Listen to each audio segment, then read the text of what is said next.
आप सभी पत्रकार बंधुओं को मेरा नमस्कार। उत्तर प्रदेश में आदित्यनाथ जी की सरकार, जो सरकार 2017 में चुनाव से पहले उत्तर प्रदेश के नौजवानों को हर साल 13 लाख नौकरियां देने के नाम पर सत्ता में आई थी।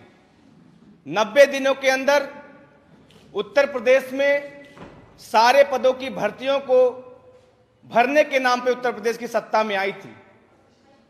लेकिन आज पूरे उत्तर प्रदेश में पूरे कार्यकाल में लगभग 4 साल पूरे हो चुके इस सरकार को आदित्यनाथ जी की सरकार विभिन्न चैनलों के माध्यम से, अपने ऑफिशियल ट्विटर हैंडल के माध्यम से, अखबारों और विज्ञापनों के माध्यम से उत्तर प्रदेश के नौजवानों को नौकरियों के नाम पर गुमराह करने का काम कर रही है।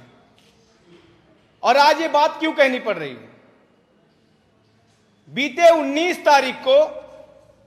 19 जनवरी को आदित्यनाथ जी के ऑफिशियल ट्विटर हैंडल से एक ट्वीट होता है और उस ट्वीट में यह दावा किया जाता है कि अभी तक उत्तर प्रदेश में लगभग 4 सालों में 4.25 लाख नौजवानों को पारदर्शी और निष्पक्ष तरीके से नियुक्तियां उनकी की जा चुकी हैं, उनको नौकरियां दी जा चुकी हैं, पारदर्शी और निष्पक्ष तरीके से।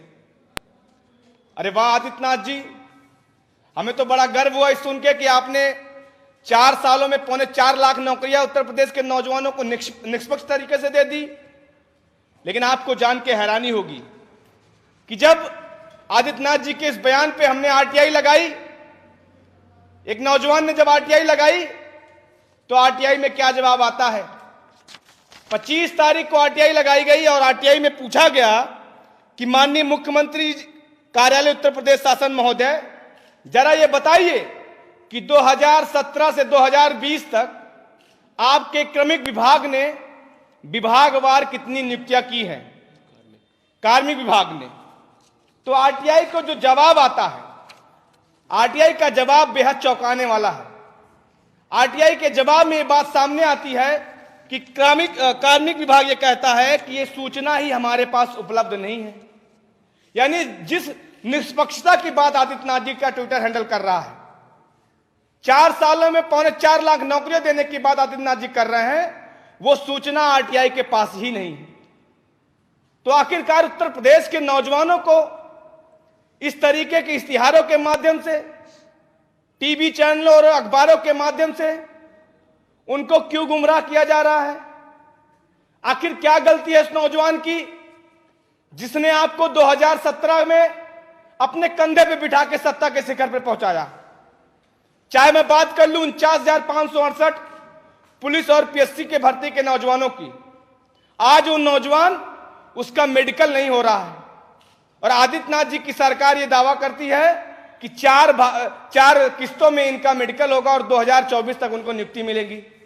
यूपी SSSC में 2017 से 2020 तक आदित्यनाथ जी की सरकार 12 भर्तियां निकालती है, चाहे वह ग्राम पंचायत अधिकारी के नौजवानों की बात हो, चाहे जेई के नौजवानों की बात हो, चाहे गन्ना पर्यवेक्षक के नौजवानों की बात हो, चाहे एग्रीकल्चर टेक्निकल असिस्टेंट के नौजवानों की बात हो।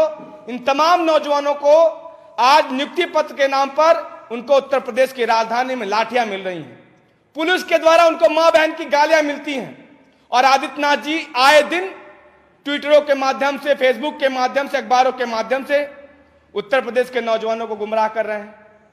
2017 में आदित्यनाथ जी इन्वेस्टर समिट कराते हैं और इन्वेस्टर समिट के नाम पर 1045 एमयू साइन करते हैं और सरकार ये दावा करती है कि 4.5 लाख करोड़ का इन्वेस्टमेंट उत्तर प्रदेश में होने जा रहा है। और उसके रंगरोगन में उस इन्वेस्टर समिट को कराने के चक्कर में 66,000 करोड़ रुपए सरकार के खर्च हो जाते हैं, 66 करोड़ रुपए। तो आप सोचिए कि 4.5 लाख करोड़ का इन्वेस्टमेंट का दावा करने वाले आदित्यनाथ जी की सरकार में अभी तक 4.5 रुपए का भी इन्वेस्टमेंट नहीं हो पाया। आज मुझे लगता है कि कहीं ना कहीं जिस तरीके से उत्तर प्रदेश के दिल्ली के बॉर्डर पर जिस तरीके से देश का किसान बैठा हुआ है, अब आने वाला नंबर उत्तर प्रदेश के नौजवानों का भी है।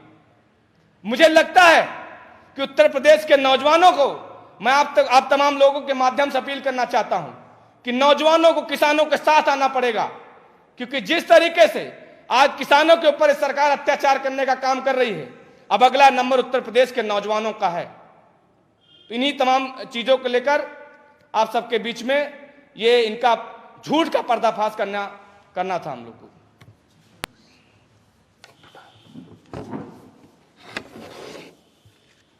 नमस्कार। प्रदेश के और पूरे देश के किसान आज एक एंटी फार्मर्स बिल को लेकर आंदोलित हैं और प्रधानमंत्री जी ने कल अपने मन की बात में, जिसको कहते हैं कि वो सिर्फ मन की बात होती है, काम की बात नहीं होती है, उन्होंने अपने मन की बात में कहा है कि मैं किसानों से सिर्फ एक फोन कॉल की दूरी पर हूं। अब इस बात का थोड़ा सच भी जानना जरूरी है।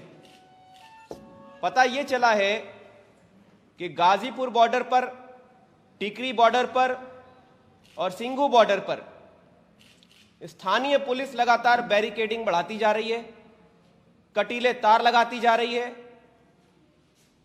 राह में कंक्रीट के ऐसे स्ट्रक्चर तैयार किए जा रहे हैं जिस पर कि गाड़ियों के टायर पड़ जाएं तो वो फट जाएं, कीलें लगाई जा रही हैं। वो तस्वीरें और वो वीडियो सारे में वायरल है। ये कौन सा संवाद है प्रधानमंत्री जी? क्या आप रेडियो पर आकर कहेंगे कि मैं किसानों से एक फोन कॉल की दूरी पर हूं? आप एक फोन नंबर जारी कीजिए, मैं आपको कॉल करके सभी को सुनाना चाहता हूं कि आप मेरे फोन कॉल पर मेरे दुख दर्द का क्या समाधान देंगे। मैं आपको फोन करके यह कहना चाहता हूं कि किसान का बिल वापस ले लीजिए, तो आप क्या जवाब देंगे? यह देश को सुनने का अधिकार है। दूसरी बात, किसान आंदोलित है सिर्फ इस मांग को लेकर कि एमएसपी की व्यवस्था सुनिश्चित की जाए, और सरकार बड़ी बेशर्मी से यह तर्क दे रही है कि एमएसपी सिर्फ 6% किसानों को दी जाती थी। इससे इस व्यवस्था को समाप्त करने के बाद भी किसानों का कोई अहित होने नहीं जा रहा है। यह बहुत ही शर्म की बात है। यह बिल्कुल वैसा ही है कि आप सरकारी अस्पताल में जाएं और 100 लोग अगर जाते हैं तो उनमें से 10 को इलाज मिलता है, और सरकार को यह बहाना मिल जाता है कि उस सरकारी अस्पताल को प्राइवेट को बेच दे, और यह बेहुदा तर्क दे कि सिर्फ 10 लोगों को इलाज मिल पाता था, 90 को नहीं मिलता था, इसलिए सरकारी अस्पताल की व्यवस्था ही समाप्त कर देते हैं। उल्टा जब करना यह चाहिए था कि आप ऐसी व्यवस्था बनाएं जो कि दिल्ली की सरकार ने करके भी दिखाया है कि 10 के बजाय 100 लोगों को इलाज मिले, 10 के बजाय 100 लोगों के बच्चे स्कूलों में पढ़ सकें। आप ये तर्क देखें कि बहुत कम लोगों को इसका फायदा मिलता है, इसलिए व्यवस्था को समाप्त कर दें। आप पूंजीपतियों के हाथों किसानों का, जवानों का, नौजवानों का हित बेचने पर उतारू हैं। आज देश का बजट संसद में रखा जा रहा है। बजट के ऊपर सरकार अपने ढोल नगाड़े पीट रही है। निर्मला सीतारमण जी ने कहा कि यह एक ऐतिहासिक बजट होगा। ऐतिहासिक बजट से उनका यह तात्पर्य यह था कि इस बजट में उन्होंने पेपर का इस्तेमाल नहीं किया है, वो एक टैब लेकर आई है जो भारत में निर्मित है। यह ढकोसलेबाजी है, यह जोकरपना है।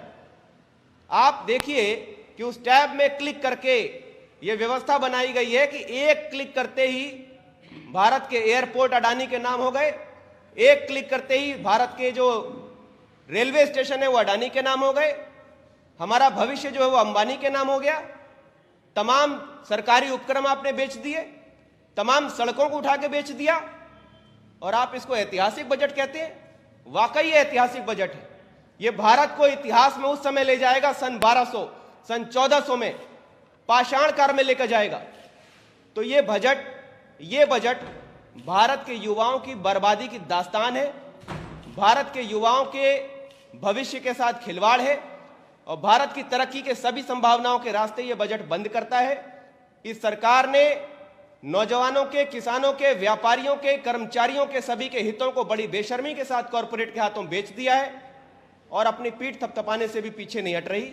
आम आदमी पार्टी इस बजट को जन विरोधी और कॉरपोरेट के लिए, वो भी इनके गिने चुने जो 2 कॉरपोरेट हैं, अंबानी जी और अडानी जी, इनके ही हित के लिए घोषित करती है। और मुझे बस इतना ही कहना था। धन्यवाद।